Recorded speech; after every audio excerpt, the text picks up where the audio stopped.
Pastikan anda bersama saya, tekan button subscribe. Hai, selamat sejahtera. Hari ini, murid-murid akan belajar Unit 8 Yumi, Hijau Bumi Kita dalam mata pelajaran Pendidikan Moral tingkatan 3 yang akan disampaikan oleh Cikgu Farrell. Kita belajar, jom. Baiklah murid-murid, pada hari ini kita akan mengenali bumi hijau. Apa itu bumi hijau? Bumi hijau ialah satu usaha untuk memastikan bumi selamat daripada berlakunya kemusnahan. Apa kemusnahannya? Kemusnahan alam sekitar. Oleh itu, kita kena tahu cara-cara untuk mengatasi berlakunya pencemaran alam sekitar. Yang pertama, kita mestilah melakukan aktiviti kitar semula. Apa itu aktiviti kitar semula, murid? Biasa pernah dengar kitar semula itu kan?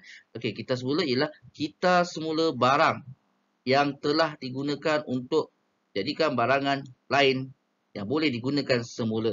Okey, baik, apakah contoh barang yang boleh dikitar semula? Awak tengok gambar di tepi, kertas. Kertas boleh dikitar semula. Okey, kertas juga, plastik juga boleh dikitar semula. Aluminium juga boleh dikitar semula. Kaca juga boleh dikitar semula. Dan sebagainya lah. Ya. Baik, seterusnya, kita cuba untuk kurangkan atau reduce. Ni amalan ini untuk mengurangkan barang, okey, yang tak boleh dilupuskan. Kita kurangkan penggunaan barang yang tak boleh dilupuskan. Contohnya beg plastik. Anda beli barang di kedai, nak minta beg plastik. Kemudian anda gunakan beg plastik itu untuk mengisi sampah. Dan sampah itu anda buang merata-rata. Apa yang berlaku? Berlakulah pencemaran alam sekitar. Ya, sampah beg plastik itu awak isikan dengan sampah dan campak dalam sungai. Lama-lama sungai boleh tercemar. Jadi, yang kedua ialah reduce. Baik, kita tengok yang ketiga. Apakah yang ketiga? Iaitu reuse. Reuse ini kita guna kembali. Bagaimana kita nak menggunakan kembali, cikgu? Bagaimana caranya? Okey, kita gunakan sesuatu barangan, okey, bahan atau produk. Biasanya lah barang yang anda tak gunakan lagi, kita gunakan. Okey, contohnya kertas. Kertas, kotak, okey, apa sajalah jenis kertas ataupun beg plastik, plastik, aluminium dan sebagainya. Anda tak nak buang, okey, anda sayang nak buang, okey, anda boleh gunakan semula. Jadikan dia sebagai bahan kraft tangan. Jadikan dia sebagai bahan alat tulis. Contohnya anda menggunakan botol. Anda gunting dan hasilkan tempat letak pensil. Okey, ataupun hasilkan beg kotak pensil ataupun kotak pensil dengan menggunakan botol air pun boleh, tiada masalah. Okey, kerana anda adalah seorang yang sangat kreatif. Baik murid-murid, 5R yang ketiga ialah fikir semula ataupun rating. Fikir semula atau rating bermaksud fikir dahulu sebelum guna atau membuang sesuatu barang. Contohnya makcik awak atau mak ayah awak bagi awak telefon bimbit. Ialah masa belajar tingkatan 1, 2 tak dapat telefon. Sekolah rendah lagilah tak dapat telefon. Bila dah masuk tingkatan 3, mak ayah bagi awak telefon bimbit. Baik, kegunaannya senang, nak call dan mesej. Jadi, sebelum nak gunakan sesuatu barang, kita kena fikir, barang ni nak guna ke tak nak? Nak guna ke nak buang? Nak guna ke nak buang? Jadi, amat penting untuk kita fikir. Kalau kenapa? Contohlah, saya bagi contoh. Telefon bimbit mengandungi komponen elektronik seperti pelumbung, kromium dan merkuri yang tidak boleh diurai secara semula jadi. Alat kimia ini bila terkena alam sekitar, contohnya sungai, awak buang telefon yang rosak itu ke sungai. Okey, bahan kimia itu akan larut di dalam air sungai dan boleh menyebabkan pencemaran. Okey, hidupan dalam air sungai itu boleh mati. Dan yang terakhir sekali ialah repair. 5R yang terakhir ialah repair ataupun baiki. Awak dapat hadiah telefon. Telefon bimbit makcik awak bagi Nokia 3310 sen. Jadi handphone tu boleh guna. Jadi gunalah. Tetapi kalau handphone itu tak boleh digunakan, ataupun dapat handphone tu boleh pakai, tak lama tu rosak, cubalah repair. Okey, baiki kerosakan barangan untuk elakkan pembelian barangan baru kerana ia boleh menyebabkan apa? Pencemaran lah. Contohnya, membaiki kipas, mesin basuh dan televisyen yang rosak akibat akan dapat mengurangkan pembuangan sisa pepejal baru di tapak pelupusan. Cikgu, kenapa nak kalau kita repair dapat mengurangkan pencemaran alam sekitar. Kalau tak repair, kita buang menyebabkan pencemaran. Macam mana itu berlaku? Okey, baik, awak dah baca tadi kan? Okey, mengurangkan sisa pepejal di tapak pelupusan sampah. Tapak pelupusan sampah ni tempat letak sampah. Semakin banyak sampah, semakin banyaklah barang-barang yang hendak dilupuskan di kawasan tapak pelupusan. Yang ini sememangnya akan memberikan kesan yang buruk kepada alam sekitar. Jadi kita nak kurangkan sisa-sisa pepejal ini. Jadi kalau boleh kita gunakan semula barang-barang ini, jika tak rosak barang itu. Baiklah murid-murid, kita terus pergi kepada kepentingan amalan bumi hijau.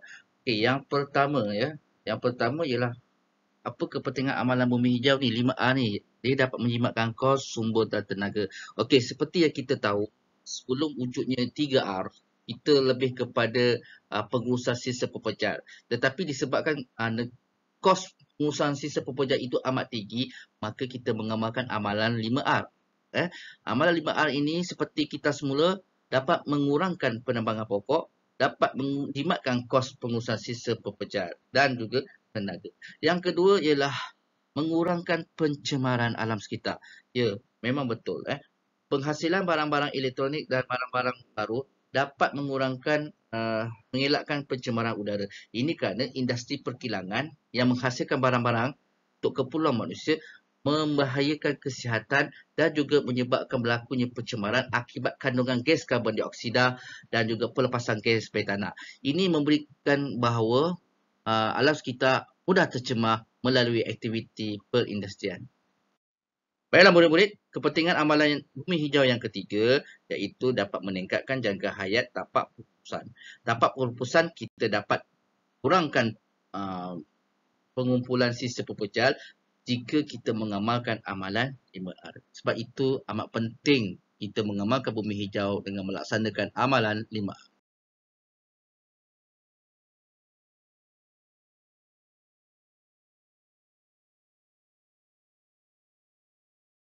Baiklah murid, nota yang terakhir pada hari ini ialah pesan amalan bumi hijau. Tentu anda tahu, kalau kita mengamalkan amalan bumi hijau, kebaikannya bukan kepada alam sekitar saja, kepada kita semua, terutama alam sekitar, diri kita dan juga haiwan yang pertama, memelihara flora dan fauna. Flora dan fauna ini dapat kita pelihara daripada gangguan, daripada pencemaran, daripada perbuatan-perbuatan yang boleh mencemarkan alam sekitar. Habitat bahan dan haiwan dapat kita jaga. Yang kedua, mengawal keseimbangan ekosistem. Ekosistem ini amat penting kepada kita dan juga seluruh kehidupan yang hidup.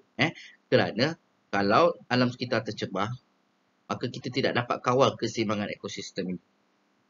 Dia akan menyusahkan kita.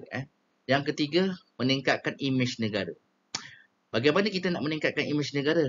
Melalui promosi-promosi eko-pelancongan.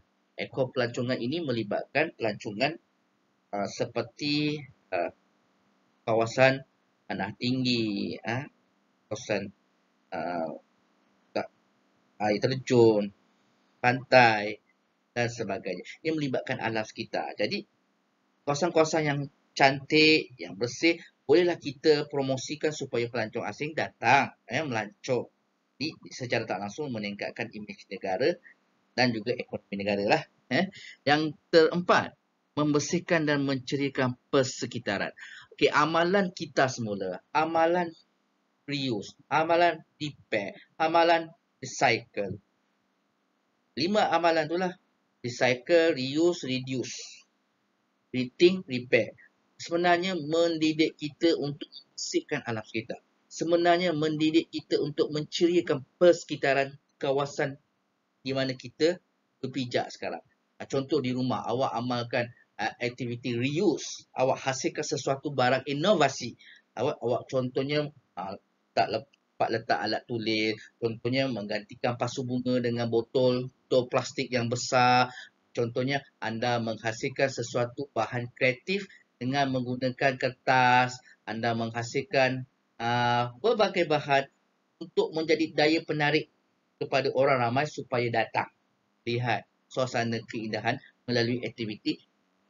Dan yang terakhir, mengurangkan kesan rumah hijau. Dah tentulah aktiviti ini mengurangkan kesan rumah hijau. Jika kamu tak amalkan kita semula, reuse dan juga reduce, maka banyak hutan-hutan yang ditebang. Bila banyak hutan-hutan ditebang, kawasan itu jadi panas. Okey, bila kawasan itu jadi panas, maka menyebabkan penipisan lapisan ozon dan secara tidak langsung kesan rumah hijau itu mudah berlaku akibat panas sangat. Dan yang terakhir, menjamin kesihatan rakyat. Seandainya kalau anda pandai merepair, gunakan semula rating dan repair, maka kesihatan kita akan terjaga. Itu juga dengan kita semula. Contoh, kalau hutan menjadi panas, cuaca panas, kita boleh terkena serangan strok apa? Kalau tapak pelupusan sampah itu dipenuhi dengan sampah sarap, dipenuhi dengan sampah-sampah, sisa-sisa pejal ke, apa-apa jenis sisa. Sisa ada kategori sisa dalam subjek geografi yang anda belajar kan. Baik, contohnya kawasan perumahan yang terletak berdekatan dengan kawasan tapak pelupusan sampah, dah tentu-tentulah pencemaran bau mudah berlaku kerana ditiup angin. Gas yang busuk, tempat yang busuk, kawasan yang busuk apabila hujan ataupun apabila ditiup oleh udara, orang yang berdekatan boleh mengalami ataupun terdedah kepada pencemaran bau. Jadi, ini adalah kesan amalan bumi hijau. Sekiranya kita mengamalkan amalan kita semula, reduce, reuse, dan juga repair, maka ianya banyak memberikan kebaikan yang positif dalam hidup kita. Begitu juga dengan alam sekitar. Baiklah murid-murid, sampai di sini saja. Saya harapkan bumi hijau bumi kita dapat murid amalkan dalam kehidupan kita sehari-hari.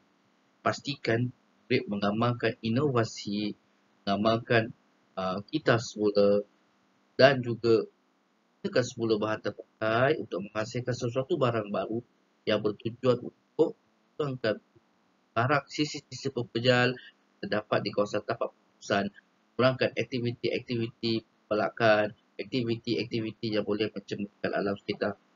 Jadi diharapkan murid-murid insaf, murid-murid taubat, murid-murid peka dan prihatin terhadap alam sekitar kita, kerana itu semua adalah tanggungjawab kita, tanggungjawab kita sebagai makhluk ciptaan. Sampai di sini saja pembelajaran kita pada hari ini. Terima kasih.